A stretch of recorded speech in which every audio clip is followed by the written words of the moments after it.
क्योंकि बहू झूठ नहीं बोलती। सुधा और राकेश के 3 बेटे थे। शादी के बाद तीनों माँ बाप से दूर रहते और सिर्फ त्योहारों में आते। माँ जी, पिताजी, अगली बार आप लोग हमारे घर आइएगा। अरे नहीं बहू, सब यही आ जाते हैं तो घर खिला खिला लगता है। हाँ बहू, तू हमेशा बुलाती है तो जरूर आएंगे तेरे पास भी। हाँ हाँ, दीदी का घर बड़ा जो है, सब कुछ अपनी शादी के बाद दीदी को ही तो दे दिया था। हमें भी दिया होता तो हम भी बड़ा घर लेते। क्यों सुनील? अरे नहीं, पापा ने सबको एक बराबर ही दिया है। छोटी बहू, क्या चाहिए तुम्हें, बोलो। वो आपके सोने की चेन वाली घड़ी है ना, वो अगर आप मुझे, तभी वहाँ मजली बहू भी आ जाती है। और मुझे ना आपका मंगलसूत्र, कितना लंबा, सुंदर और भारी भी है।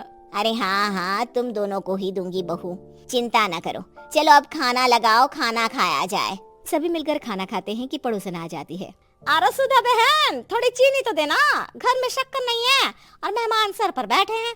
अरे छोटी बहू, चाची को शक्कर तो दे दो। अरे मछली दीदी, आप दे दीजिए ना, मैं यहाँ कम आती हूँ तो मुझे पता ही नहीं है कि सासू माँ सारी चीजें कहाँ रखती है। और तुम मैं कौन सा यहाँ रोज शक्कर फाँकने के लिए आती हूँ, मुझे भी नहीं है पता। तभी बड़ी बहू हाथ में चीनी की कटोरी लेकर आती है। चाची, शक्कर आप लोगों का बड़ा सहारा है माँ जी और पिताजी को, वरना हम लोग तो यहाँ रहते ही नहीं। आप जैसे पड़ोसी हैं तो हम निश्चिंत हैं। और जीती रहे बहू, अब तो ये घर पड़ोस कम परिवार ज्यादा लगता है। सुधा अपनी बड़ी बहू को देखकर बहुत खुश रहा करती थी। वो उससे अक्सर घंटों बात भी किया करती, लेकिन दोनों दूसरी बहुओं का भी वो समझती थी कि शायद छोटी है, वक्त आने पर संभल जाएंगी। समय आ जाता है जब सभी को वापस जाना होता है। माँ जी, हम लोगों की फ्लाइट पहले है, हमें इजाजत दे। वो सास के गले लगकर चली जाती है। थोड़ी देर बाद छोटी बहू कहती है, माँ जी, मैं ना ये सोफे के कवर और चादरें ले जा रही हूँ, यहाँ तो ऐसी ही पड़ी रहेंगी। हाँ हाँ बहू, ले जा, और कुछ चाहिए तो बोल। और तो चाहिए बहुत कुछ, पर चलिए कोई बात नहीं, अगली बार ले जाऊंगी मैं। ऐसे ही मंजली बहू भी घर का बहुत सारा सामान ले जाती है। सभी के जाने के बाद सुधा राकेश से कहती है, घर कितना सूना लग रहा है ना। हाँ, और खाली भी। तुम्हारी दोनों बहुएं सब बटोर गई। अरे ठीक है ना, हम दोनों ही तो हैं, कितना सामान लगेगा। फिर उन लोगों की नई गृहस्थी, इतना मत सोचा करें। समय बीतता है। ऐसे ही हर साल त्योहारों में सुधा और राकेश के बच्चों की बहू आते और जाते वक्त ढेर सारा सामान पैक कर कर ले जाती। लेकिन कुछ ही सालों में सुधा का देहांत हो जाता है। पिताजी, आप यहाँ अकेले क्या करेंगे, हम लोगों के साथ चलिए। अरे नहीं नहीं बहू, इस घर में सुधा की यादें हैं, मैं उसे नहीं छोड़ सकता हूँ। अब तुम लोगों की माँ नहीं रही।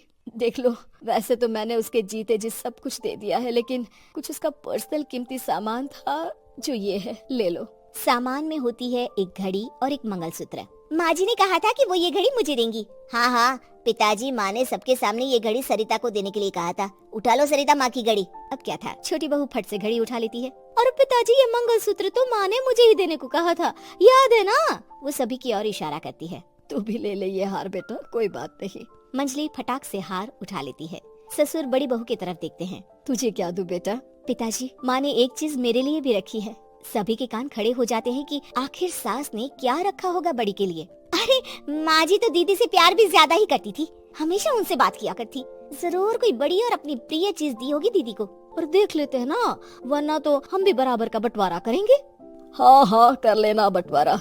लेकिन बड़ी बहू, बताओ तो, सुधा ने क्या रखा है तुम्हारे लिए? अभी तो हम लोग यही हैं पापा जी, जब जाने लगेंगे तो बता दूंगी। बड़ी बहू के मुंह से ये बात सुनकर बाकी दो बहुएं सोचने लगती हैं कि आखिर क्या है जो दीदी को सासू माँ देकर गई हैं। दीदी, ऐसा तो नहीं ना कि पूरे घर का आधा हिस्सा माँ बड़ी भाभी को देकर गई हो? तभी वहाँ ससुर आ जाते हैं। नहीं नहीं, ऐसा कुछ नहीं है। मकान तो तुम तीनों का बराबर से है। देखो, बड़ी बहू से तुम्हारी सास ज्यादा जुड़ी थी, न जाने क्यों घंटों बात किया करती थी। पता नहीं क्या देकर गई है उसे। और ससुर जी, आपको क्या पता, चालाकी से पूरे घर के पेपर में साइन करवा लिए हो, या फिर कोई छुपा गहना। आखिर मकान पूरा तो आपने सासू माँ के नाम ही कर रखा था ना। अब घर में ये सस्पेंस बन जाता है कि आखिर बड़ी बहू क्या लेकर जाएगी। फिर वो दिन भी आ जाता है जब बड़ी बहू के जाने का समय हो जाता है। बेटा, परसों तुम चली जाओगी, बताया नहीं माँ ने तुम्हें क्या दिया?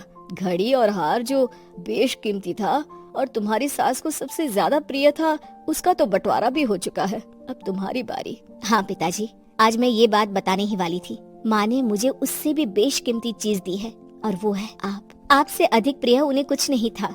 माँ चाहती थी कि आप मेरे साथ रहें। चलिए पिताजी, बेटा मेरे पास तो कोई पेंशन भी नहीं है और ना ही कोई प्रॉपर्टी। लेकिन आपके पास संस्कार है पिताजी, जो मेरे बच्चे आपसे लेंगे, तो आपको ले जाने पर स्वार्थ ही है मेरा। चलिए ना पापा।